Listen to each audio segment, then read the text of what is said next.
Start 50 motýlů. Tomáš dobrý odraz.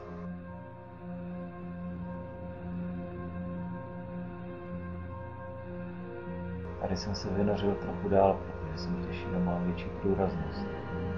Všimněte si ale počáteční fáze záběru. Tom zabírá nahoru a tím se posouval dopředu pomaleji. Můj záběr, teda aspoň ten bez nádechu, směřuje dopředu celý.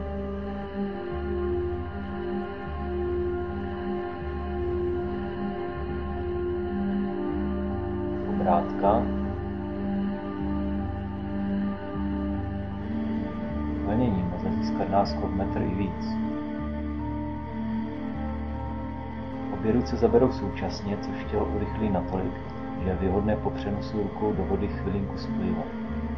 Okamžitý záběr nás spíš zpomalí. Všimněte si rozdíl frekvencí.